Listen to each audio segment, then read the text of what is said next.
All right, folks, welcome in. I am Jake Ellenbogen, and I am here following a Rams win on Saturday Night Football, 13-9. It was an ugly one, but it was an exciting one at the end. We're going to get into it. Before we do, just want to give a special shout out to Bleacher Report, of course, for having me for the post game every single week. In addition to that, just want to let you guys know at any point, if you'd like to follow me on any social media, it is JK Bogan, all social media. Let's get started. So, not an easy one. The Rams really just were not, as far as the offense, it just was not humming today. Okay. It just didn't really look sound. It didn't look like something we had seen. Not at SoFi Stadium, and I was really disappointed to see them not really continue to pound the rock with Kyron Williams like they have been the last 3 weeks. But be that as it may, they found a way to win. Was not easy. It was it was a tough game. Arizona wanted this thing, and there's a lot that they're playing for that, understandably so, it's not going to be for the playoffs, but they're playing for momentum in the next year, which I think a lot of us, we tend to focus on just the material things and not necessarily, you hear the idea of playing, moral victory, and you're like, who cares? Playing for pride, that doesn't matter. First off, these are professionals. They go to work, they have a job to do. They're not sitting there like, oh, the playoffs are over, I'm not going to play. In addition to that, number two, Kyler Murray is likely playing for his future on this team. I'm not saying they're about to let him go, but I am saying that he hasn't really done enough for them to feel like he is their franchise quarterback. Okay.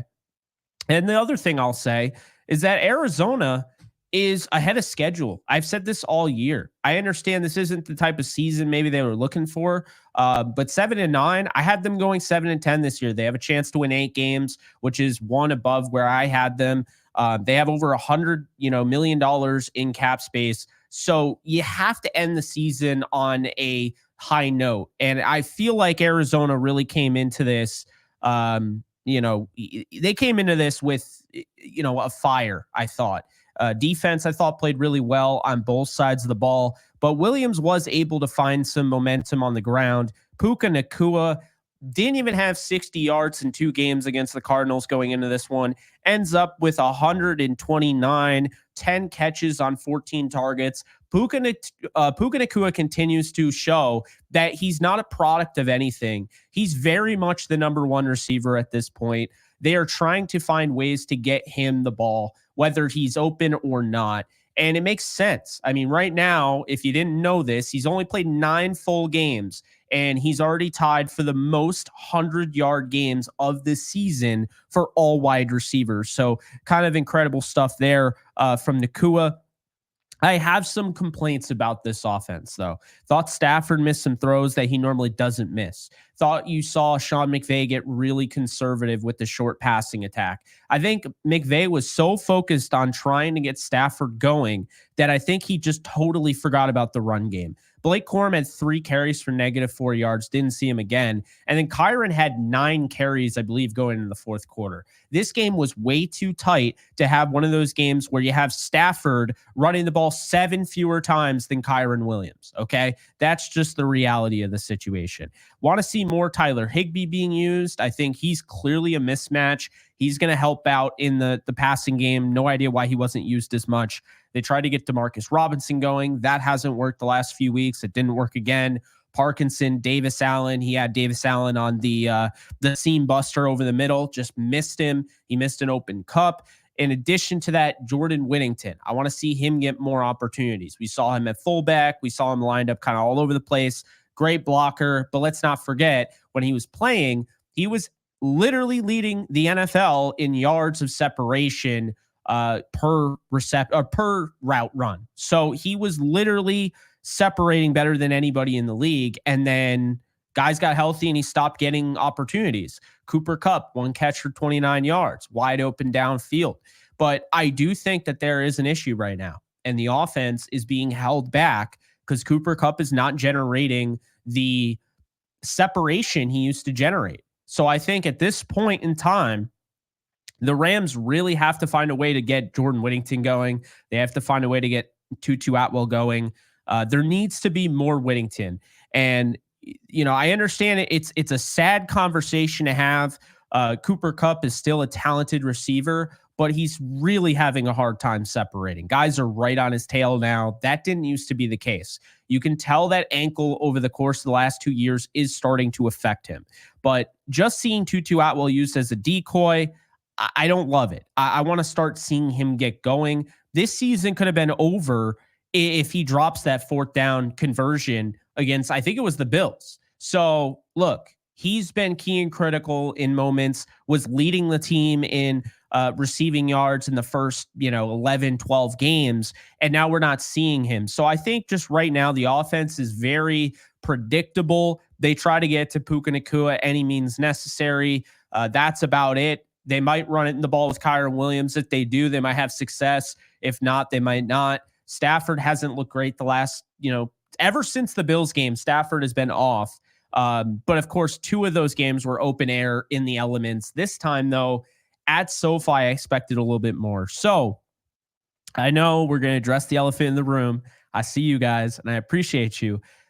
Josh Carty, people get on him. 2 for 2 today, hit a really important 53-yard field goal, an extra point. Josh Carty passed Greg Zuerlein for second all-time in Rams rookie kicking. So he has 24 made field goals. Greg Zuerlein had 23 his rookie year in St. Louis.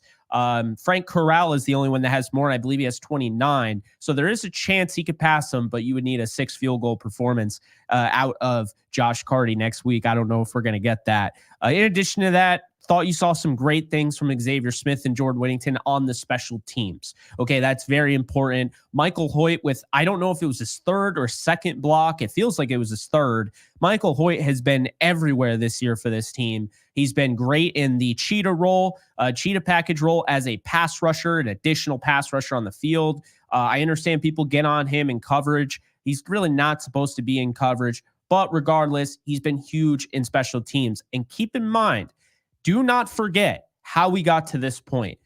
Michael Hoyt blocking that field goal, okay, that extra point made it a 13-9 ball game instead of 10-13, meaning this game is likely in overtime right now if he doesn't block that. So that is a huge deal, and I can't discredit that. I can't forget about it all. Looking at the defense, it was not perfect. You had a lot of missed tackles. You had a lot of broken coverages, things like that.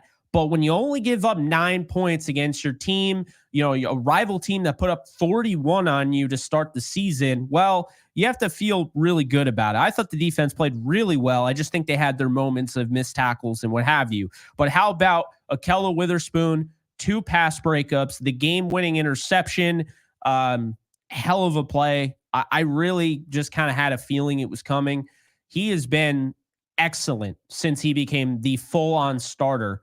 And this is why I've been advocating him for such. Now, I was advocating him, to be fair, to start over Darius Williams, but now he's starting over Kobe Durant, and you can see why. People complain, why is Kobe Durant not out there?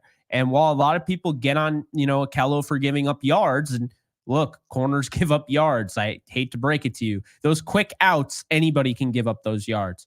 But what he does with those ball skills are on full display.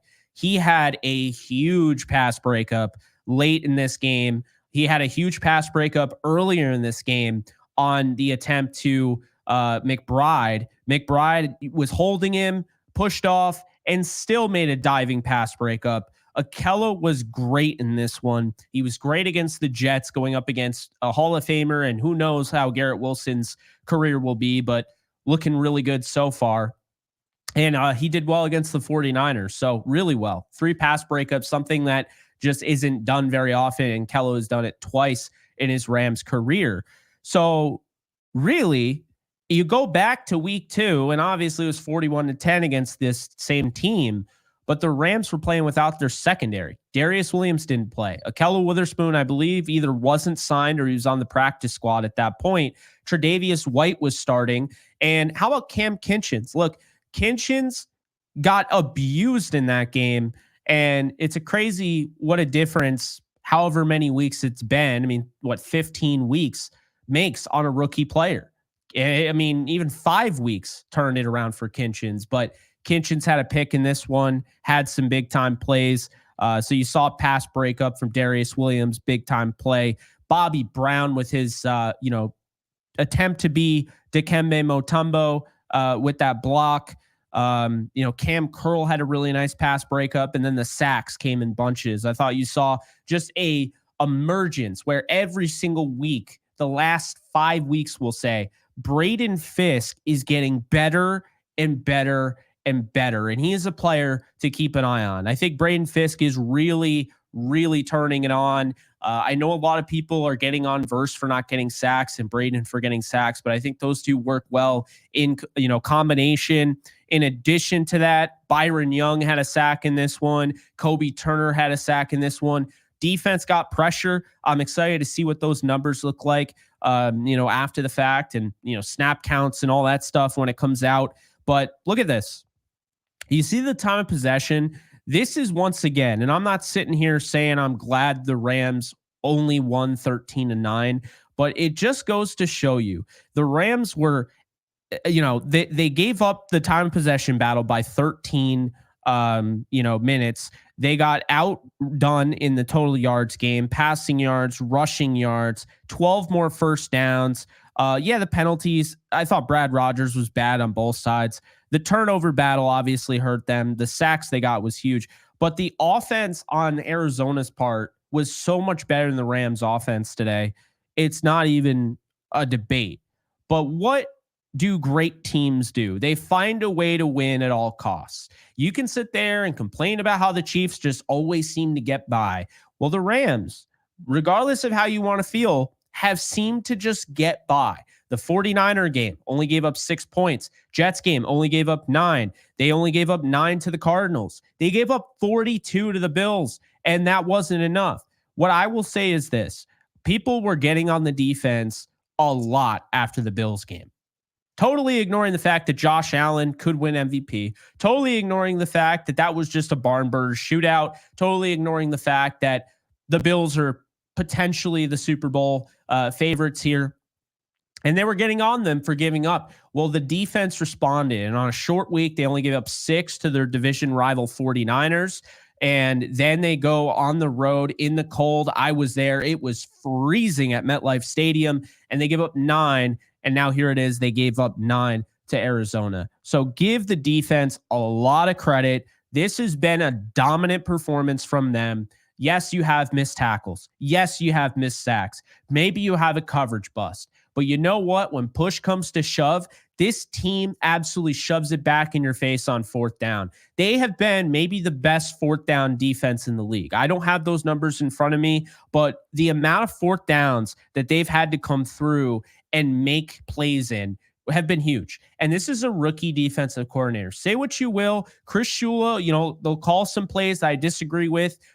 There's some certain zones that they ran on third down. I felt like you were just giving Kyler Murray easy lanes to throw the football. But Chris Shula, the rookie defensive coordinator, whether people want to admit it or not, is pushing himself into a head coaching opportunity. You might not realize it, but I really do believe he's going to get some interviews, and I would not be surprised if he ends up getting hired. And Aubrey Pleasant, who's currently the secondary coach, and they're doing a really nice job over there, I would not be surprised if he took over as the defensive coordinator next season. But Rams win another one, and it was not pretty, but it didn't have to be. You beat your rival, a team that beat you by 31 the last meeting, and you won when you needed to. Now the Rams, they just need 2.5 wins, essentially, to be clinched. And now, the Bengals came through, so now you need either the Browns, you need 2.5 of, and I mean half because of the tiebreaker, right? So if they tie, that would count towards the Rams, but you need the Bills to beat the Jets. The Browns, you need them to beat the Dolphins, right? So there are some other things there that are totally escaping me right now. I don't have them deep into my brain right now, but there are, opportunities to clinch this division by strength of victory tomorrow. So this is a huge win for the Rams. Obviously, the NFL, when they scheduled this game and they flex scheduled this game, the Cardinals at one point looked like they had a shot to win the division with a win over the Rams in this one. But the Cardinals lost to Carolina and made this game essentially meaningless in terms of the playoffs. But the Cardinals really gave it their all there. Vikings have to beat Green Bay. Thank you for that. So yeah, I mean, a lot of interesting things down the pipeline here. I'll just end off. I'll end it by saying this. Okay. I want to be real here. The Rams are not last year's team, because let's be honest here. This team, the way this defense is playing, can beat anybody. But the offense is still a concern of mine. And I didn't think it would be. I thought the Bills game was when we finally saw it all come together. They were healthy. And we can use this excuse. Rob Havenstein didn't play and Noteboom did, all we want, because Noteboom was not very good today. But the reality is you should be able to overcome at least one guy missing on the offensive line. So the fact is, folks, last year's team was arguably the best offense in the league at the end of the year. They were hot as hell. And now this team doesn't feel like that team. Okay. The offense hasn't quite gotten going. So we'll see, but there's a chance. Are they going to play their starters against Seattle? I think they clinch tomorrow. I think they get the teams that they need to win. They'll win. But if they do, right, if they do clinch, I do think the Rams should play their starters at least a half. I don't think they should sit them out. You have a home game, wild card game and everything. If you clinch, I wouldn't sit out your starters. I think you keep them fresh. You play them for, a half, see how things go. But I would try and go for this 11-6 record. I would try and keep this win streak going. They're winners of 5 straight. Okay. This is a huge win. After the Eagles game I was at, people didn't give this team a chance in hell to win. They said that, they're probably going to lose to the Saints. There's no chance they beat the Bills. And now look at them. They've now won 5 straight games. So say what you will. The Rams have had to go in the pouring rain. They've had to go in the freezing cold 3,000 miles away. They've had to play 2 division rivals in this span. They had to go to New Orleans with a healthy Derek Carr, and they had to beat the Buffalo Bills in that 4-game run. So say what you will. I know a lot of people are going to say it, but look, I feel really good about this team. I just want to see some improvements on that offensive side. But I think this defense, who's been doing it all year with just all different looks in the secondary room and different linebacker looks, all year they've been swapping out guys left and right. But this team has stepped up down the stretch. They gave the Rams a chance to beat the Packers, the Bears, the Lions. I mean, this defense, regardless of what they've looked like throughout the year, they have given the Rams a chance at the end of the game. And that's the thing. To come away with 2 times where you had to get a stop, huge. Can't stress it enough. So those are my thoughts. Hope you guys enjoyed this. Hope you guys enjoyed the game. Obviously, I know you guys enjoyed the ending, but really big shout out to Bleacher Report for having me as always. And I love talking with you guys. If you want more coverage, I'm going to be heading on over to YouTube. You can go and subscribe to my channel, Jake Ellenbogen. I'm going to be doing a live stream there, but that's going to do it. So appreciate you guys, and I'll see you guys soon. Go Rams.